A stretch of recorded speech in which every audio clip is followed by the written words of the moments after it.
Remi Akter পাখি আপনি লিখেছেন, অনেক সময় মা রাগের মাথায় সন্তানদের অভিশাপ দেন, পরবর্তীতে উপলব্ধি করেন এভাবে অভিশাপ দেওয়া উচিত হয়নি, অনুচিত, কিন্তু মা রাগের মাথায় অভিশাপ দিয়েছেন।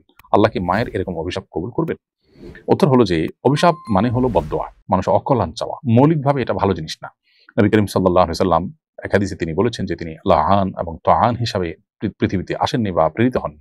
তার মানে অভিসম্পাদকারী, তারপরে গালিগালাজকারী, এরকম চরিত্রের মানুষ হয়ে দুনিয়াতে তিনি আসেননি এবং এগুলো তিনি কখনো করতেন না। এবং তিনি আরো বলেছেন, ইমানদার কখনো লাআন তাআন ফাহাশবাজি অর্থাৎ অশ্লীল উক্তিকারী কিংবা মানুষকে বদদোয়াকারী এবং নিচু কথা বলার মতো চরিত্রের হতে পারে না ইমানদার।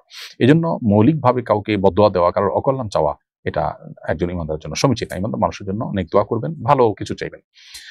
কারো প্রতি ক্ষোভ বা কষ্ট থেকে তার বদদোয়া করে বা তার ক্ষতি কামনা করে আপনার নিজের ক্ষোভ চরিতার্থ না করে বরং তার হেদায়েতের দোয়া আমরা করবো। আল্লাহ তাকে হেদায়েত দেখ, আল্লাহ তাকে সঠিক পথের দিশা দেখ। এছাড়া অন্য কোনোভাবে আমাদের ক্ষোভ আমরা জাহির করতে পারি, কিন্তু তাই বলে অভিশাপ দিতে পারি না। এখন মা বাবার সন্তানের কোনো আচরণে যদি কষ্ট পান, পেয়ে যদি তারা অভিশাপ দেন, কষ্ট পেয়ে আপনার দিল থেকে অভিশাপ এসেছে বা অকল্যাণ এসেছে, এটা হলে সন্তানের জন্য সেটা ক্ষতির কারণ হতে পারে।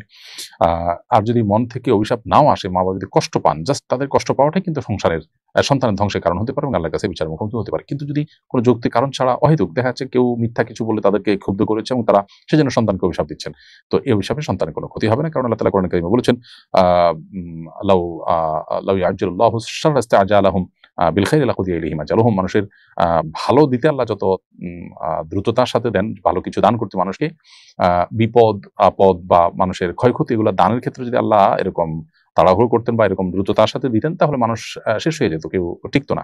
তার মানে কেউ যদি ভুলে অভিশাপ দেয়, আল্লাহ তাআলা সেটার সাথে সাথে কবুল করে ফেলেন তা না, বরং আল্লাহ রব্বুল আলামিন তার যে নীতি আছে সেই নীতি দিয়ে তিনি মাপেন এবং তিনি পরখ করেন যে কতটা যথার্থ হয়েছে বা কতটা অযথার্থ। অতএব অন্যায়ভাবে অভিশাপ দিলেই যে সেটা কবুল হয়ে যাবে মা বাবা হলেও, ব্যাপারটা কিন্তু সেরকম না। তারপর সন্তান হিসাবে মা বাবার অভিশাপেরও যৌক্তিক অযৌক্তিক অভিশাপের কারণ থেকে বা পথ থেকে আমাদের নিজেদেরকে দূরে রাখার চেষ্টা করতে হবে। ডাক্তারদের জন্য ওষুধ কোম্পানি থেকে কমিশন গ্রহণের বিধান কি?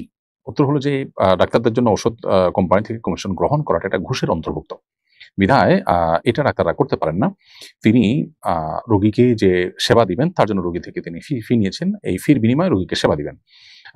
সেই সেবা দিতে গিয়ে তিনি যদি আরেকটা পক্ষ থেকে পারিশ্রমিক নেন, তাহলে সেটা তার জন্য জায়েজ নয়।